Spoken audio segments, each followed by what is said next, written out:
दुनियावी मैदान के अंदर भी आप देखें, इकोनॉमिकल तौर पर हर चीज के अंदर हिंदुस्तान कहता है कि मैं तो बहुत पावरफुल हूँ। वो तो पावरफुल हो गया या नहीं हुआ हमसे? उनकी ऐसी की तैसी, उनकी ऐसी की तैसी। अच्छा फुल पावर हम हैं। अच्छा, किस चीज में पावरफुल है? हम हर एक चीज में फुल पावर हैं। कौन सी चीज में पावरफुल? हम हर मैदान में फुल पावर हैं, चाहे लड़ाई में हो, जंग में हो, हम दुनिया से फुल पावर हैं। अच्छा, हमारे मुल्क के अंदर कोई ऐसा लीडर ही नहीं आ रहा कि जिसका ज़मीर जिंदा हो। सर दुनिया तो कहती है कि पाकिस्तान तो भिखारी कौम है। भिखारी कौम नहीं है, लेकिन उन्होंने हमें बना दिया है। हम मांगने वाले नहीं हैं, हम दूसरों को कर्जा देने वाले थे। हमारे हुक्मरानों की यही सोच है कि ये रात को खाकर सो जाएंगे, ये हमारे मतलब सोचेंगे। इनको हम ऐसा करें कि ये रात की खाएं, सुबह के लिए सोचें हम किधर से खाएंगे। इंडिया के पास 600 बिलियन डॉलर्स के हैं। हमारे पास 6 बिलियन डॉलर भी पूरे नहीं। हमारे पास किधर से होंगे? जब ये लोग ले जाएंगे तो हमें किधर से मिलेंगे? आपसे मैं जानूंगा कि पाकिस्तान बनाने का मकसद और मतलब क्या था और क्यों बनाया गया था और क्या हम उन मकसद में कामयाब हुए? सर देखें, पाकिस्तान जो बनाया गया था ना, वो दो कौमी नज़रिया पे बनाया गया था।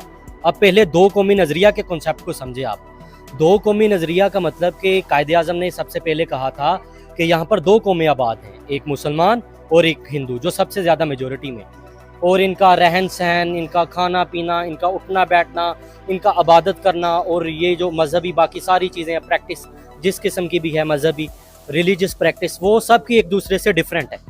इस वजह से इन दोनों के दरमियान आपस में झड़पें भी होती रहती हैं, झगड़े भी होते रहते हैं। तो इस मसले को हल करने के लिए उन्होंने कहा था कि हमें एक ज़मीन का अलग टुकड़ा चाहिए जहाँ पर सिर्फ क्या रहेंगे, मुसलमान। सर सबसे पहले तो ये मुझे बात बताएं कि अब भी इंडिया में मुसलमान रह रहे हैं। हमसे ज्यादा है, हमसे एग्जैक्टली हमसे ज्यादा है। तो अगर तो ये दो कौमी नजरिया पर बनाया गया था और ये तस्वुर दिया गया था कि ये इकट्ठे नहीं रह सकते, तो वो क्यों रह रहे हैं? हाँ, तो ये मेरा उन लोगों से क्वेश्चन है कि वो अब तक क्यों रह रहे हैं और उनको सब सहूलियात मिल रही हैं, ठीक है, और वो हमसे अच्छी जिंदगी बसर कर रहे हैं, उनको अच्छी सहूलियात मिल रही हैं। हमें यहाँ पे जलील किया जा रहा है। मुकाबला कैसे करेंगे? कौन? हम तब मुकाबला करेंगे जब हमारे ज़मीर जिंदा होंगे, ऐसा हुक्मरान होगा और इंशाल्लाह ताला वो वक्त आएगा, दिन दूर नहीं है, वो दिन अभी आ गए हैं, जब वो ये पुराने सांप जो है ये ख़त्म हो जाएंगे।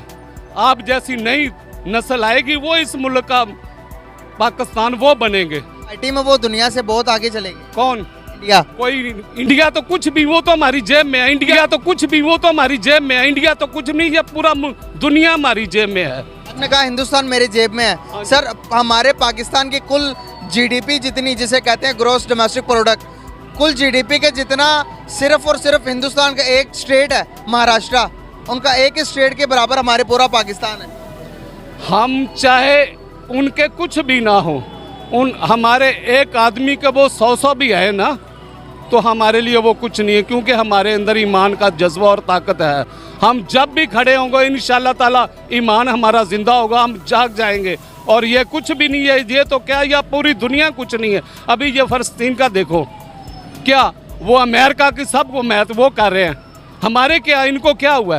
कुछ भी नहीं हुआ। सर आपने बात की 100 के बराबर है, तो सर मौजूदा टाइम के अंदर आपको लगता है पाकिस्तान की जो सिचुएशन चल रही है, मौजूदा जो हालात हैं, गुर्बत से हमारे 2-4 होते जा रहे हैं, क्या ये जंगों का टाइम है या पीस का टाइम है, सुलह करने? नमस्कार, स्वागत है आपका हमारी एक और नई रिएक्शन वीडियो में। आशा करती हूँ कि आप सभी स्वस्थ होंगे और हर रोज कुछ नया सीख रहे होंगे। भारत के प्रधानमंत्री माननीय श्री नरेंद्र मोदी जी एक लोकप्रिय नेता के रूप में सिद्ध हुए हैं और प्रत्येक देश उनकी बातों को बड़ी गंभीरता से सुनता है।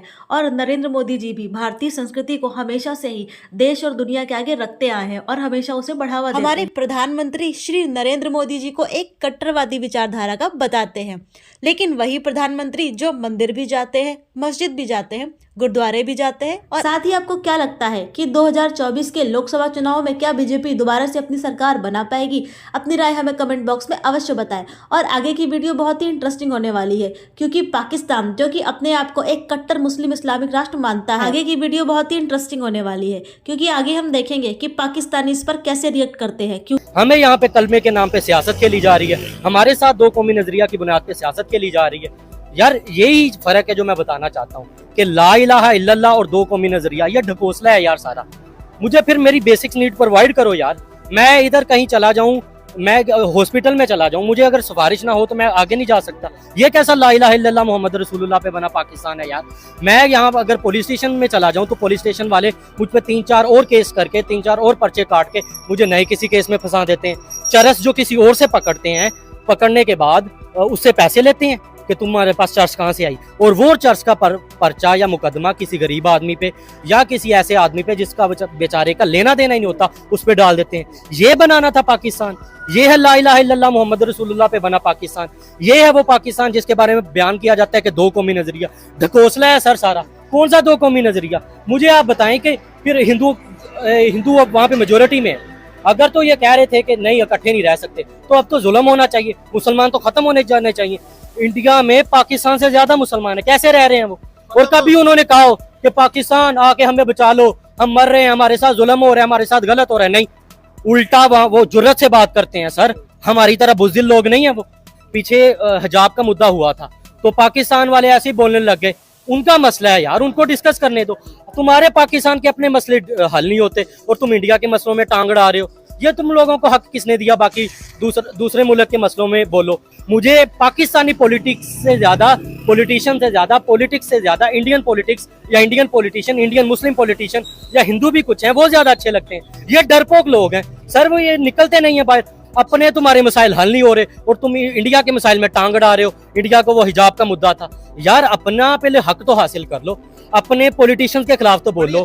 बड़ी अच्छी बात की आपने कि वहाँ का मुसलमान देखे खुल के बात करता है। एग्जैक्टली। तो यहाँ पर आपने कोई देखा कि यहाँ का हिंदू को खुल के बात कर सकता हो? इसमें जरूरत है या हम बोलने देते हैं यहाँ पर हिंदू को? मैं अभी 2 दिन पहले जो है वो हिंदू कम्युनिटी के साथ बैठा था, तो ऑफ द कैमरा उन्होंने मुझे बहुत से मसाइल बताए, बहुत सी तकलीफें अपनी। मेरा दिल जो है रो रहा था उस वक्त, लेकिन जब मैंने कैमरा स्टार्ट किया उन्होंने मेरे आगे हाथ जोड़े कि भाई हम कैमरे के सामने आकर कुछ नहीं ये हमारा किसी के साथ कोई सुलह करने का टाइम नहीं है। और ये इंशाल्लाह ताला वक्त ऐसा आने वाला है, कोई ऐसा मसीहा आएगा और इंशाल्लाह ताला ऐसा ही कोई हम में से एक पैदा हो जाएगा और ये लोग तमाम, ये तमाम ताकतें, ये तमाम लोग हमारे आगे झुकेंगे, ये हमारे कदमों में होंगे।